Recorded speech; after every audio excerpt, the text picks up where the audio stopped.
Okay, let's talk about my favorite film franchise, Star Wars. I think we should talk about this, man. I think it's like overdue a long conversation, especially what's going on, what's recently been coming out. Like since people's contracts are ending, everybody is talking. Everybody's talking. Um, this is just it's a lot. So let's just get into everything that's going on. So the reason that I'm making this video is because of something that Daisy Ridley said in an interview with Josh Gad on Jimmy Kimmel. He asked her if she knew about the parents for her character Rey, and she replied no. And throughout the interview, she basically stated that when she first got on, everyone was talking about it possibly being her being related to Obi-Wan Kenobi. Then it went back to her just being a nobody, and then it went back to Obi-Wan Kenobi. And she said even at the end of filming Rise of Skywalker, she had no idea who her parents were supposed to be. She had no idea of her character's lineage, just until like the very end when she was told, okay. She said that at the beginning, Abrams came in and told her that you're Palpatine's granddaughter. And then he changed it, and then he went back to it, and he said they kept going back and forth. This is absolutely just annoying. Just quite frankly saying, this is just annoying. Just having a situation where you're having this, and what's getting a lot of people upset about it too, mainly too, that from what I'm reading, I'm gonna try my best to be as neutral as I can, because I'm a fan of Star Wars regardless. I'm a fan of the Star Wars universe, what it's supposed to mean. I like some of the comic books more than I like some of the movies. I like some of the books more than I like some of the other things, but in general, Star Wars fan all day. But I'm also not afraid to be honest about the situation too. So a lot of people allow their love for something to blind them about the truth about a situation, and then they refuse to talk about it or acknowledge it. And that's not me. I'm going to talk about this thing. What this is telling me, what this is telling everybody else, is that, hey, we didn't have a plan. We had no idea what we were doing. We didn't have a plan, and we're kind of just winging it, which sucks for a franchise, and which sucks for a world where people come from characters that are so developed and that has deep stories and deep rich stories that were extended into the comic books and extended into the books and extended into audiobooks and extended into to animated series and things like that, like the Clone Wars, Rebels, and things like that, which is some of the things Disney did right was Rebels. But then again, you gotta look at the team behind it. You still had Dave Filoni behind that. So you're looking at all these things and you're just seeing that everything connected before, and then when you come to the sequels, is all scattered. It's all over the place. It's just not cohesive.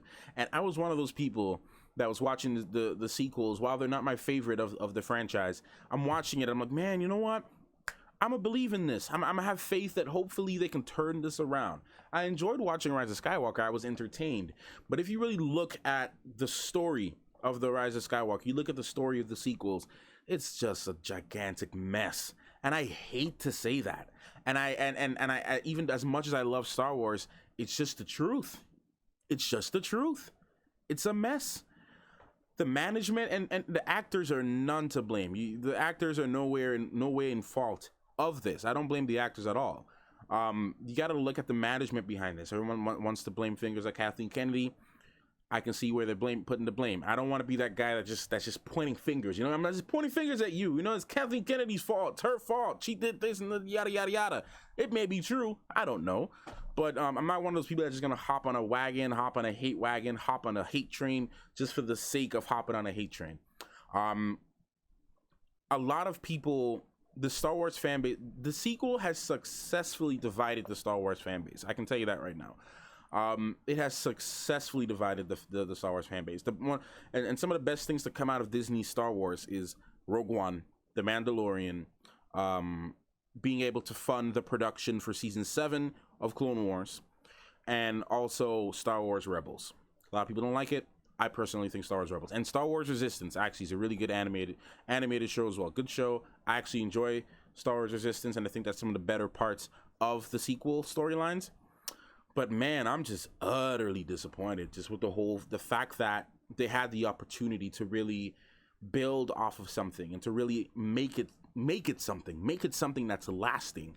Not just, hey, we just need a quick click action movie just to come in, just to get people. And that's what it was. Oh, we just need you to come do your Star Wars thing, to come do your pew pew pew pew pew, blow up another Death Star, do this, have this, add one black guy in for diversity, even though you don't do anything with him. I made another video about that if you guys want to talk about that. John Boyega had a black guy in there just for diversity. You know, and it's just bad. They messed up with Finn's character. They could have handled Kylo so much better. Let me tell you guys something. I never really liked Kylo Ren until I read the comic books. When I read Kylo Ren's comic books and I got a more in-depth look at his character, his origins, where he came from, why he did what he did, that's when I started to like Kylo Ren a little bit more. The movies, I did not like Kylo Ren. Just based off the movies, I didn't like Ren. I had to combine the comic book knowledge with the movies to be like, you know what, I actually like this guy. This guy's actually kind of cool. He's a cool villain. He makes sense. But the whole thing with Palpatine and the grandfather this and all that, like, it took me by surprise. Like, I remember sitting down, if I actually go back to watching that movie and trying to put myself in the theater for the first time watching that movie, I'm watching it, I'm like, okay, Palpatine. Oh, Palpatine's okay, Papa Palps. He's a grandfather. Okay. I was literally both shocked, but then I also felt like, where are they reaching for this? How does this make sense? Where are they trying to go with this? And I'm sitting there and I'm like, man, this is sick. This is, and then as time went on, I'm just like, man, I don't know what to do with this, and I don't know how to feel anymore. And that's just that's where I've been with Star Wars for a very long time.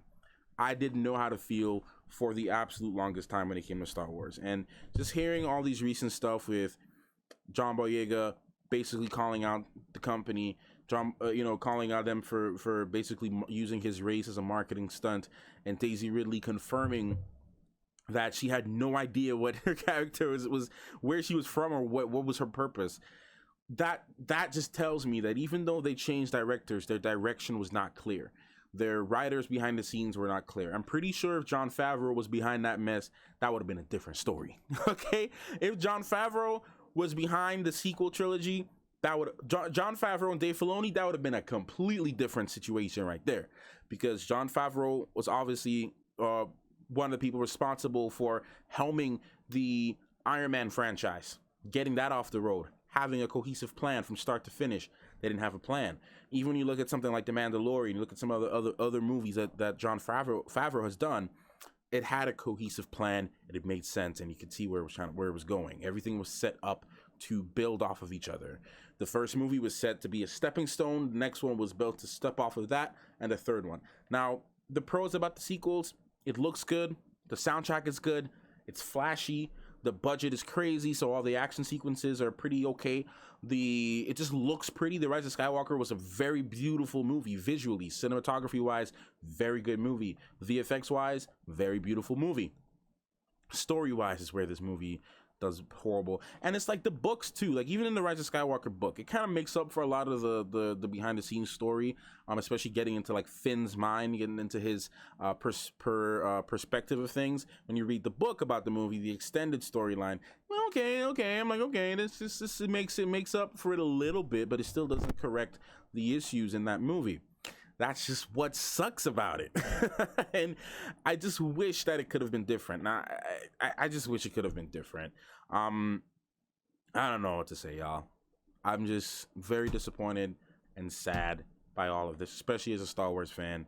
And again, I'm like, my girl and I, we're rewatching all the Star Wars movies again, and we're in the prequels. We're in the prequels right now, and we're watching them. We're like, man, you know what? These movies, these prequels are so memeable. And they're so funny and they're so laughable. But I remember a time when people really hated the prequels before The Force Awakens came out. Everyone hated the prequels. And then once the sequel trilogy ended, now it makes the prequels look so much better, and everyone loves the prequels now. I was always a fan of the prequels. Revenge of the Sith was my first ever Star Wars movie. So I was always a fan of the prequels. The action sequences too in the prequels were a lot better, but I don't know, man. I have hope that maybe they can turn this around. I don't know why. Maybe even if Dave Filoni or George Lucas or anyone spoke to them, they probably just didn't listen. They don't care what's best for the fans and for the story. They just want to market it. Okay, let's make a cool droid so that we can sell it at Galaxy's Edge. Even though I want to go to Galaxy's Edge, I definitely want to go to Galaxy's Edge because I'm still a Star Wars fan, and I still like aspects of the sequels. I still like a lot of the elements from the sequels. So don't get me wrong. While I'm able to call it the truth, like I said, I still overall like the sequel trilogy. Well, okay, let me clarify. I like certain things in the sequel trilogy, certain things of what it could have been, the way it was shot, different things like that. The world that it expanded on was actually kind of cool. But The Last Jedi is my least favorite out of all of them. I don't know, man. It's The Force Awakens, I think, is the better one out of all three, and it's just disappointed. I got no more words. I think I pretty much said everything I have to say about it. It's just it's a big sigh. It's a big, gigantic sigh. Could have been better, and just to hear, I won't be surprised if we hear more stuff concerning Star Wars, because now she can talk about it. Daisy Ridley can talk about it. All these actors, they can talk about this junk now. The contracts are over. I don't know. Let's see where The Mandalorian Season 2 goes. I'm very excited for that. That's one of the better things that's coming out right now for Star Wars. I hope that whatever trilogy they make next, whatever movies they make next. And another thing I forgot to talk about too was canon. A lot of people are saying this movies aren't canon to me anymore. They're not canon. I don't consider them to be canon. Just because, let me just give you a little news flash. Just because you don't consider it to be canon doesn't mean it doesn't mean it isn't. And it is an unfortunate truth.